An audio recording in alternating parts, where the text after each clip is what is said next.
Assalamualaikum warahmatullahi wabarakatuh. Balik lagi nih kita di acara Ngabars Ngabuburit bareng Rebels. Nah, di sini kita langsung ngobrol-ngobrol santai aja lah di Kang. Tapi di sini izin memperkenalkan diri dulu. Nama saya Fadil dan di sini masih ada akang-akang yang sama dengan di episode sebelumnya. Yaitu ada Kang Ibnu. Ya. Beliau merupakan alumni dari SMA 15 ya. Alumni sini juga gitu ya. Angkatan 2004 gitu. Milenium. Oh, milenial. Sehat kan? Kayak Panci kan ada Panci Milenium. Oh iya betul. Alumnium. Itu salah. Sehat kan? Alhamdulillah sehat. Makanya bisa hadir di sini berarti sehat walafiat. Puasanya lancar? Lancar alhamdulillah. Udah batal belum? Kemarin batal pas maghrib. Iya sih sama.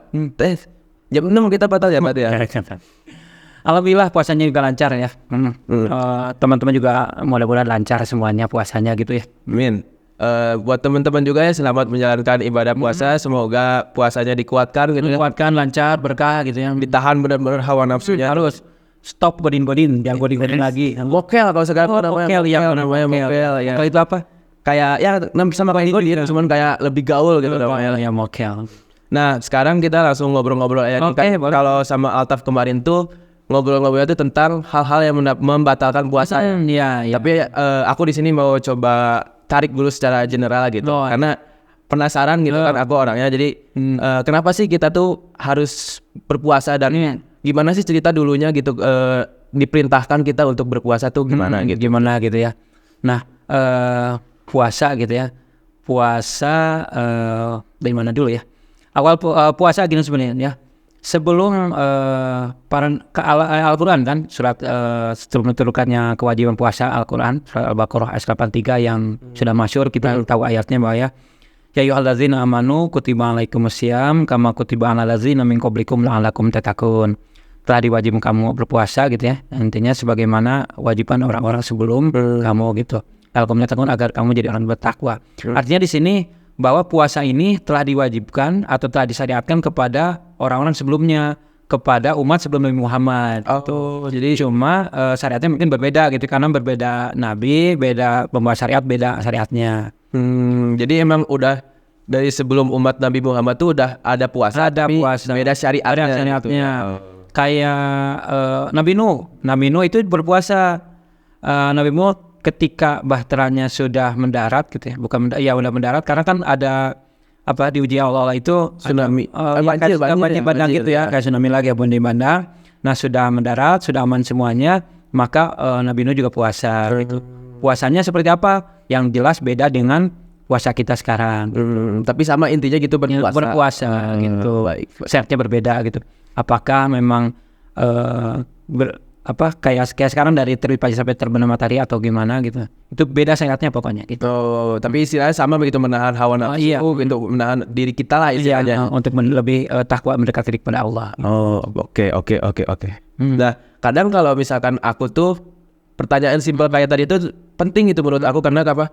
Kalau misalkan aku gitu menjalankan kegiatan, tapi kadang kita tuh nggak tahu tujuan kita berpuasa tuh buat apa. Jadi kadang buat apa sih berpuasa tuh bingung jadi kayak males lah atau kayak justru bertanya-tanya gitu kayak misalkan bukan angkatan atau generasi Gen Z tuh kadang kritis tapi kadang nyeleneh gitu lah dengan adanya jawaban seperti yang diungkapkan Akang tadi tuh cukup menjawab lah untuk saya gitu kan.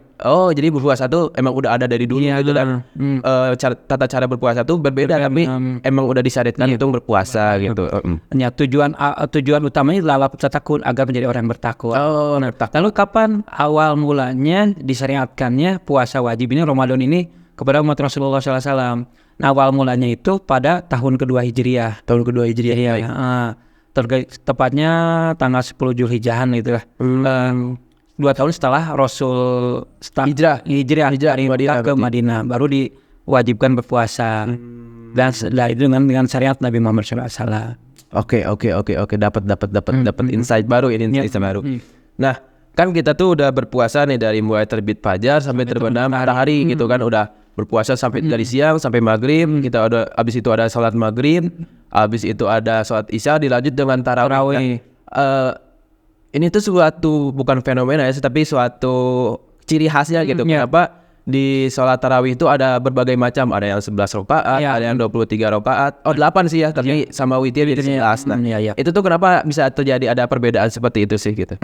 Itu hanya perbedaannya karena ada satu ayat, biasanya di kita ya, ada satu hadis atau keterangan itu berbeda yang menafsirkan. Salah satunya dengan tarawih itu.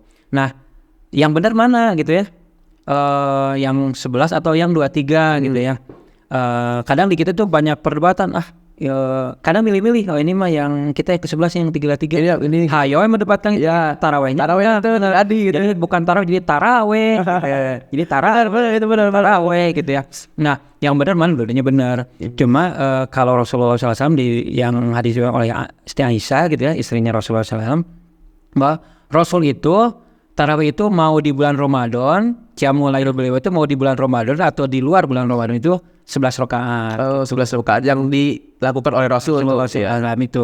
Karena apa? Kualitas sholatnya beda gitu. Rasul mah 11 rakaat itu dari udah isya sampai subuh. Seperti subuh. Sampai subuh lah ya, subuh. Nah, lalu kapan yang 23 itu? 23 itu pada zaman Khulafaur Rasyidin. Khulafaur Rasyidin itu khalifah pengganti Rasulullah SAW setelah wafat. Itu baru 23. Nah, Umar bin Khattab saat itu melihat kualitas tarawihnya sudah mulai ini gitu ya, ya udah ditambah, mengendor gitu, jadi ditambah jadi biar waktunya sama, biar jadi semangat lagi. Iya gitu. Nah, aku ada pertanyaan terbersit sih di otak gitu. Kadang kalau misalnya tiba-tiba gitu lah. Kadang kalau misalnya kita lihat di media-media sosial gitu, ada yang tarawihnya teh cepat pisan gitu. Ya, bismillahirrahmanirrahim. Langsung beres. Menurut Akang itu gimana kalau ada yang kayak gitu? Nah, untuk sholat, baik itu sunat, tarawih atau lain sebagainya, itu ada tata caranya, ada aturannya gitu ya. Nggak boleh kayak mematuk ayam gitu, sujudnya kayak matuk itu nggak boleh, karena harus ada tumanina. Tumanina artinya harus tenang. Harus kalau misalnya itidal itu sama al-Maidah itu harus minimal diam sejenak gitu. Diam sejenak atau si tulang punggung itu lurus segitu, jangan sampai mematuk gitu. Belum gini gitu ya, udah sujud lagi. Sebenarnya membatalkan sebenarnya. Tapi gimana tuh ada yang gitu? Mungkin dia punya dalil lain, ya anggap aja. Saya nggak bisa menyalahkan atau benar kan itu. Yang jelas yang saya pahami bahwa sholat itu ada aturannya. Seperti itu. Oke. Kan tarawih itu hukumnya itu sunnah muakkadah. Iya, betul. Yang dianjurkan. Pintar Fadil. Ada kalau misalkan kita nih ada teman aku gitu ya. Jadi kita dengan niat tuh udah mau sholat tarawih gitu, tapi pas nyampe di masjid karena lama itu teramanya, jadi kita cuma sholat isya doang terus keluar, itu gimana Kang? Ya, untuk jadi tarawihnya enggak gitu ya? Iya, jadi udah lama main petasan. Nah, karena ada ceramah dulu ya. Nah, kalau untuk niat baik nih, sebelum dilakukan itu udah mendapatkan pahala, apalagi kalau sudah dilakukan. Lu bagaimana? Nggak jadi sholat tarawihnya berdosa? Nggak berdosa sih. Cuma sayang aja karena tadi disampaikan oleh Fadil bahwa tarawih ini sunat yang ditekankan atau muakkadah tadi ya, artinya ditekankan. Sayanglah kalau enggak, karena banyak keuntungan dari sholat tarawih ini. Bahwa ada sebuah hadis yang Imam Al-Bukhari bahwa barang siapa yang melaksanakan sholat puasa terus sholat tarawih, maka akan diampuni dosa-dosa yang lalu seperti itu. Sayang juga kalau enggak gitu. Maka tarawih lah dipaksain gitu, mau yang berapa rakaat atau minimal ada nggak kuat capek 2 rakaat juga jadi Mas. Nggak apa-apa kalau 2 rakaat tuh gitu. Ini sunnah gitu aja. Yang penting itu ada witirnya atau gitu. Kalau 2 enggak. Enggak. Witir itu artinya penutup. Jadi kan kayak tadi sampaikan sholat tarawihnya 8 rakaat ya, 3 witir. Yang 23 juga sama 20 tarawihnya 3 witir. Witir artinya penutup. Jadi penutup setelah itu nggak akan ada sholat lagi penutup. Lalu bagaimana yang memang punya paham bahwa sholat tahajud sama itu banyak beda gitu. Beda gitu ya. Gimana? Nah, yang berpendapat beda itu biasanya sholat tarawih itu nggak pakai witir nanti setelah tahajud. Nggak apa-apa kalau gitu, bisa juga bisa. Takutnya pulang ke rumah kita sholat tarawih di masjid gitu. Iya. Karena kita suka nanggung nih, masih semangat ibadahnya, mau sholat lagi di rumah pulang dari ya udah jangan dulu witir, nanti lanjutkan. Oke, bisa berarti kayak gitu ya, buat bisa biar menambah pahala juga. Iya betul. sayang itu bulan puasa. puasanya perbanyak ibadah, perbanyak amal ibadah kayak tilawahnya, belajar ilmu. Oh iya. Ngaji Hajinya terutama berilmu agama terutama gitu. Nah, oke. Nah, tadi nyambung lagi atau tiba-tiba terbersit lagi di otak gitu pertanyaan. Misalkan kita lagi sholat nih, sholat tarawih atau sholat apalah gitu. Kita tuh kadang kalau takutnya merasa terganggu gitu. Jadi kita tuh merem sholatnya tuh. Nah, itu gimana kalau sholat merem gitu tuh? Sholat merem gitu ya. Ada memang yang sholat merem itu yang memakruhkan ada gitu. Tapi kalau dengan merem itu menambah kehusuan itu salah. Justru kalau misalnya kita matanya merem gitu, enggak merem gitu ya, malah nanti banyak yang ganggu, ada kecoa lewat. Oh iya, banyak gangguan gitu. Gitu. Tapi kalau misalkan udah merem malah jadi ngantuk gimana kamu gitu? Nah itu lebih baik buka aja. Buka aja. Apalagi terus buat lagi sholat khusus merem malah terbesit mantan gitu. Aduh, apalagi itu parah. Mantan itu jangan sih ya. Yang baru aja gitu cari lagi gitu. Gak usah ya. Gak usah ada mantan kayak gitu sih. Benar sih. Nah, kadang di bulan Ramadan itu bukan kadang sih, emang ada malam-malam yang memang dispesialkan oleh Allah gitu. Karena contohnya itu ada di bulan malam Nuzulul Quran dan malam Lailatul Qadar. Nah, aku sebagai orang awam gimana sih pengen tahu gitu kayak gimana sih bisa adanya malam yang dispesialkan itu dari Nuzulul Quran atau Lailatul Qadar tuh artinya tuh seperti apa sih awalnya gitu? Iya. Jadi bulan Ramadan ini bulan yang istimewa. Nggak sebut bulan istimewa, salah satunya itu. Di bulan Ramadan itu ada satu malam yang istimewa. Malam ini lebih baik daripada 83 bulan. 83 bulan gitu?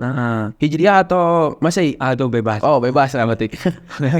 Dikain ada ketentuan, misalnya ketentuan. Dari di 1000 bulan. Oh 1000 bulan? Ya, 1000 bulan gitu ya. 1000 bulan berarti 83 tahun. Iya. Ya sekitar 1000 bulan kok jadi ini ya. Nah itu namanya malam Lailatul Qadar. Ya. Malam 1000 bulan namanya ya, malam 1000 bulan. Nah di sana itu malam Lailatul Qadar itu di mana pahala itu dilipat gandakan. Kapan terjadinya? Nah di malam menurut keterangan atau hadis yang ada itu di malam ganjil 10 terakhir. Ganjil gitu, jadi ganjil kalau genap nggak gitu? Enggak. Keterangannya ganjil. Ya keterangan seperti itu. Oh kayak gitu ya. Kalaupun Padil senangnya genap, ya ini artinya udah ganjil gitu. Kayak 21, 23. Oh mungkin karena Rasul suka yang ganjil-ganjil. Aku nggak kayak gitu. Enggak ya? Enggak juga. Pokoknya keterangan teori konspirasi lah itu ya udah. Logika aja logika. Kayak kalau Padil kan bukan makhluk ganjil kan? Ganjil. Tahu ganjil? Ya ganjil tuh di luar nurul gitu. Oh beda dong. Aku manusia. Aku rahmat ini dari Allah gitu dilahirkan. Masa lu ganjil loh. Iya. Jadi keadalan. Jadi malam Lailatul Qadar itu terjadi di malam 10 terakhir di malam ganjil. Makanya suka ada di kita kan ada itikaf gitu ya. Oh iya. Itikaf di masjid-masjid. Itikaf walaupun kecil tapi beda dengan domba kap. Kalau domba kap itu gede dombanya. Domba kap ini itikaf. Itikaf walaupun kecil tapi pahalanya besar. Nyambung ya. Takutnya nanti apa bedanya itikaf sama domba kap? Takutnya Padil bilang ada pertanyaannya gitu ya. Aja cepat-cepat sama saya ditutup. Domba kap. Oh iya domba gak kepikiran. Sapi kap ada enggak sapi kap? Nanti kita adain. Boleh. Libels kap ada. Oh boleh libels kap nanti ada ya. Oke. Catat. Gitu malam terakhir ya. Keutamaannya itu apa aja sih kalau di malam? Nah, keutamanya gitu tadi ya. Apabila kita bersedekah di malam itu maka akan dihitung pahalanya berlipat ganda. Kalau sholat sama dengan 1000 bulan itu ya berpahala segala macam akan dilipat gandakan pokoknya. Oke. Berarti makanya orang sering kan usia kita belum tentu sampai segitu ya. Iya. Makanya banyak orang yang mengejar malam pertama ya. Takutnya besoknya meninggal. Iya. Yang tahu umur mana gitu. Jadi oke. Mau Padil duluan? Enggak. Atau silakan sama Padil dulu. Nanti ya itu mah nanti aja gitu. Santai dulu. Masih betah. Belum bakalnya belum siap. Iya, belum banyak. Nanti ditanya kan bingung jawab apa gitu. Baru ini pertanyaan sekolah aja bingung jawabnya apalagi iya, benar. Ulangan aja suka ngomong gitu orang enggak ngerti. Ini ditanya nanti sama malaikat. Aduh. pusing nanti itu. Ngeblank. Nanti wah yang ada masuk belok kita masuk surga gitu. Makanya itu apa ya? Makanya nggak ada remedial kalau ditanya di sana ya? Iya. Sekolah mau ujian ada. Iya masih bisa percobaan ulang gitu. Ada Di sana mah nanti langsung loncat ya itu, terjun payung lah istilahnya. Terjun bebas. Iya itu lah maksudnya, mantap lah. Oke, ada lagi. Nah kalau misal nih ada suatu kejadian gitu kan, kita itikaf terus selama 10 hari ganjil di malam terakhir. Tapi waktu sholat idnya dia nggak hadir, itu gimana tuh? Jadi kayak ketiduran lah istilahnya. Ya karena saking khusyuknya mengejar malam Lailatul Qadar sehingga esoknya ketiduran gitu. Yang namanya nggak sengaja nggak jadi masalah. Itu kan sholat id itu sunnah sebenarnya. Sunnah. Cuma sunnahnya di sana banyak keutamaan juga. Karena kita akan bersilaturahmi dengan tetangga segala macam. Kalaupun enggak karena ketiduran tadi nggak sengaja, nggak apa-apa. Setelah itu kita bersilaturahmi aja dengan tetangga. Oke. Nah, yang penting sholat subuhnya tetap ya. Kalau misalkan kesiangan bangunnya karena malam udah itikaf gitu ya, bangun jam 8 misalkan, ya udah sholat subuh aja. Langsung aja sholat subuh nggak apa-apa gitu ya. Yang penting sholat wajibnya tetap terlaksana. Gitu. Cuma sayang opornya nanti kehabisan. Iya sih ya nguru habis nanti. Kupat aku tinggal kupatnya aja. Kita udah ngebahas opor, emang lebaran bentar lagi ya? Kayaknya sih bentar lagi ya, kita udah masuk minggu terakhir nih kayaknya. Jadi ya udah gak sabar sih ampau gitu kan, THR lah. Nah tadi itu udah malam Lailatul Qadar, sekarang malam Nuzulul Quran tuh gimana? Oh iya, bentar ya, kelewat sebelum Nuzulul Quran tadi. Banyak yang kurang diperhatikan bagi teman-teman yang suka itikaf di masjid gitu ya. Kebersihannya gitu. Terus kita ada aturan juga, misalkan kita mau itikaf di sebuah masjid nih, pakailah etika beritikafnya gitu. Maksudnya izin juga ke DKM sana bahwa kita akan di sana bermalam di sana gitu lah. Terus perbekalan kita disiapkan juga gitu. Jangan sampai yang ganggu DKM-nya mungkin barbotnya atau bertanyakan lah istilahnya. Saya memang sih kalau di kita ke masjid terdekat yang besar sini suka ada pendataan juga. Ada pendataan daftar dulu gitu ya. Biasanya suka ini disiapkan juga gitu untuk sahurnya. Oke. Perhatikan juga kebersihan intinya. Jadi jangan sampai kita itikaf tapi udah gimana kita itikafnya gitu, orang lainnya tipe pembelata ya bala gitu lah makanannya. Jaga dulu kebersihan sana juga. Nah tadi apa bedanya Nuzulul Quran sama Lailatul Qadar gitu ya. Nuzulul Quran itu bedanya aja kalau di kita itu biasa tanggal 17 Ramadan itu diperingat sebagai Nuzulul Quran. 17 Ramadan ya? Iya biasanya. Nah kalau misal Lailatul Qadar itu ayatnya tadi surat Al-Qadar gitu ya, bahwa di malam Lailatul Qadar itu malam turunnya Al-Quran gitu. Turunnya Al-Quran, jadi saat turun Al-Quran itu di bulan Ramadan malam Lailatul Qadar. Jelas di ayatnya seperti itu. Inna anzalnahu fi Lailatul Qadar. Malam itu turunannya seperti itu ya. Oke. Kalau dari keutamaannya sendiri gitu gimana? Apakah ada membedakan dengan malam Lailatul Qadar apa gimana gitu? Setahu saya sih saya belum menemukan keterangannya. Mudah-mudahan tadi teman-teman yang lain menemukan. Boleh kalau yang lain boleh. Kalau saya nggak menemukannya, hanya itu memperingati aja. Kalau di kita biasanya gitu. Oke deh. Gitu. Nah tadi tuh ada sedikit nyinggung tentang Idul Fitri gitulah, hari raya lah. Iya. Kenapa sih kalau misalkan kita saat di hari raya gitu, mau itu hari raya Lebaran atau hari raya Idul Adha ya, sama aja Lebaran Idul Fitri juga. Diharamkan untuk berpuasa gitu, kenapa? Nah, ada beberapa hal yang diharamkan puasa, hari Tasyrik namanya itu. Hari Tasyrik namanya. Bukan Tasyrik ya, Tasyrik. Singaparna? Beda ya. Tasyrik. Tasyrik itu beda. Pasti asik nih. Malam hari Tasyrik itu malam yang bukan hari yang diharamkan puasa. Ya betul. Sebetulnya malam itu bukan malam kok jadi malam ya. Hari yang diharamkan. Hari Lebaran, Idul Fitri sampai diharamkan. 3 hari pas Idul Adha ya itu diharamkan. Terus Idul Fitri itu diharamkan. Itu kenapa sih nggak bisa ada hari Tasyrik? Emang aturannya seperti itu. Aturannya seperti itu, nggak boleh puasa aja gitu. Ke logikanya emang nggak orang lain lagi makan gitu ya, bersyukur bersenang-senang gitu ya puasa lagi kubu gak enak gitu ya dilihat. Tapi kalau besoknya boleh nyawalan ya bulan. Boleh. Itu namanya puasa Syawal ya, sunnah Syawal. Sama Syawal juga ada keutamaan-keutamaannya. Oke. 6 hari. 6 hari. 6 hari Syawal. Mau kapan? Mau tanggal berapa aja selama Tapi selama bulan Syawal itu. Itu emang sunnah emang. Sunnah. Oh, oke. Sunnah begitu. Nah, tadi itu misalkan kita lagi ngobrol-ngobrol tentang puasa, ya, tiba-tiba ada yang dia bilangnya bahwa aku berpuasa gitu, aku tuh berpuasa, tapi ternyata tidak di belakang gitu belok ke warteg. Nah, itu gimana gitu hukumnya yang istilahnya ngegodin atau bengkel lah istilahnya sekarang tuh. Ada doanya. Aku berlindung dari godaan hordeng yang tertutup. Beda. Oh iya sih bisa sih itu warteg tertutup. Iya benar. Oh ditutup semua KFC semua ditutup ya kayaknya. Ya Allah, aku berlindung dari godaan hordeng gitu. Kalau lewat kan wangi tuh asa. Iya benar itu. Kalau kita naik motor asa nggak ada menggoda pisan dia. Katanya tadi. Bagaimana gitu? Iya hukumnya gitu. Hukumnya apa? Orang yang membatalkan puasa itu berdosa, dan wajib mengkodok. Iya. Mengkodok di lain hari gitu. Oh oke. Hukumannya apa ya? Itu berdosa itu. Berdosa besar meninggalkan puasa dengan sengaja tanpa alasan apa. Oke. Jadi kalau ada kepentingan atau misalkan emang udah uzur udah tua itu boleh apa gitu ya. Jadi ada beberapa hal yang dibolehkan tidak berpuasa. Orang yang menyusui, hamil, yang nifas, haid gitu, terus yang perjalanan. Itu boleh tidak berpuasa. Nah tadi atau pekerja berat gitu. Pekerja berat itu gimana maksudnya? Kayak apa ya?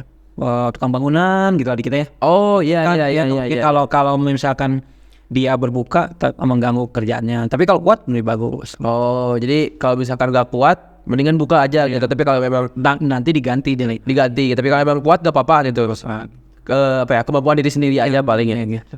Oh. Nah tadi tuh ada salah satu yang emang diperbolehkan untuk tidak berpuasa yaitu contohnya ada orang yang udah uzur, udah tua sama yang menyusui. Nah, kalau itu tuh cara penggantinya gimana gitu? Cara penggantinya? Kalau yang udah uzur gitu ya kemungkinan ya kalau tahun depan juga masih ada usianya dia kemungkinan nggak puasa juga itu diganti dengan fidyah. Oh fidyah tuh gimana maksudnya? Fidyah itu mengasih makan fakir miskin sebanyak dia tidak berpuasa.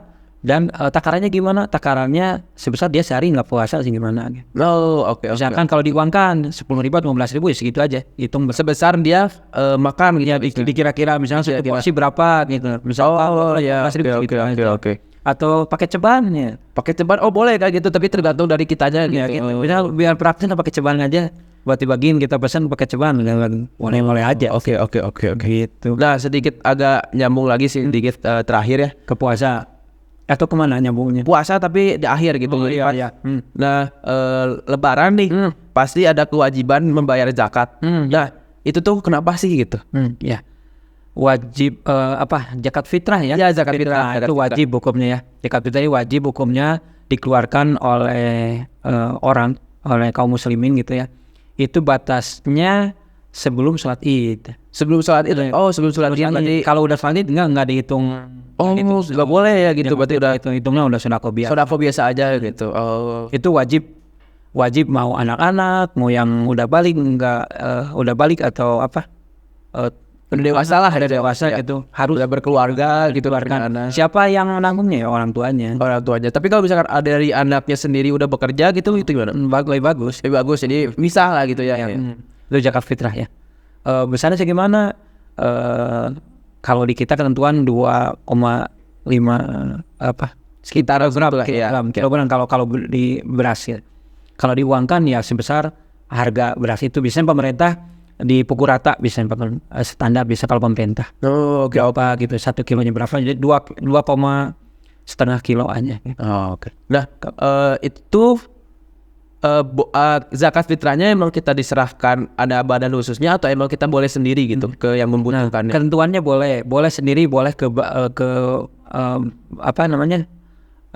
amil zakat gitu ya. Ada badan kayak mengurusinya gitu. Kalau di RT biasanya ada, nanti di RT ada, di RW nanti ke DKM biasanya ke DKM. Masih biasanya ada seperti itu.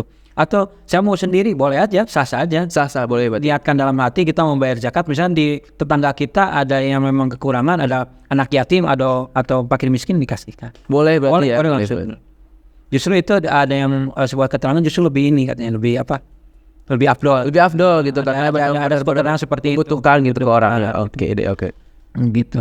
Lalu kenapa ada amil zakat di kita untuk biar merata aja, jangan sampai kesini kebagian kesini. Oh iya benar Biar benar. belajar. Takutnya ada persimpangan sosial Ya, gitu. Ini kenapa dapat ini enggak gitu ya. Dan untuk zakat fitrah ini beda dengan zakat yang lainnya, zakat mal, zakat Penghasilan penghasilan. Beda. Zakat fitrah ini khusus buat fakir miskin. Oh seperti itu. oke. Tujuannya apa? Biar di hari raya itu semua bisa merasakan kegembiraan. Oh iya. Yang semua bisa merasakan kegembiraan, semua bisa makan, bisa ini gitu. Takutnya pada mereka kan kekurangan tuh nggak ada buat makan segala macam gitu ya. Berilah hari raya gitu untuk merayakan. Oke. Tujuan yang berbeda dengan zakat-zakat yang lain. Oh oke. Gitu. Oke, berarti kita tuh udah banyak membahas ya dari mulai tadi awal berpuasa, habis itu ke tarawih, habis itu ke malam-malam yang dispesialkan oleh Allah, terus habis itu kita nyambung pertanyaan-pertanyaan yang agak aneh ya sebenarnya. Terus kita nyambung juga ke zakat, ya udah lumayan juga lah kita membahas di episode kali ini.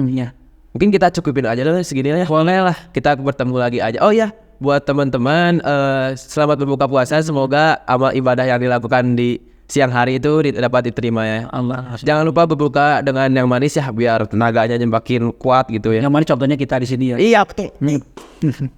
Nice itu dia. Oke, mungkin di sekian saja dari kita. Kita mungkin kalau misalkan ada rezekinya, ada waktunya kembali, kita bisa ngumpul, bisa ngobrol-ngobrol lagi dengan topik-topik yang lebih menarik lah dan lebih ramai lah pokoknya gitu ya. Atau teman-teman mau request boleh ya? Boleh. Apa tadi gitu boleh. Mungkin dari teman-teman sendiri punya usul atau ide cerita mau ngebahas apa tentang di bulan Ramadan ini, atau bukan di luar, kita diskusi sama Kang Ibnu juga di luar konteks dari bulan Ramadan, itu gak apa-apa. Boleh diskusi aja, nanti kita di chat di kolom komentar. Nah, mungkin kalau misalnya ada yang mau tahu IG atau WA-nya Kang Ibnu, nanti ditulis aja lah di kolom komentar di bawah ini ya. Di bawah ini. Oke, kita sampai sini dulu aja. Sampai ketemu lagi di ngobrol selanjutnya. Bye bye.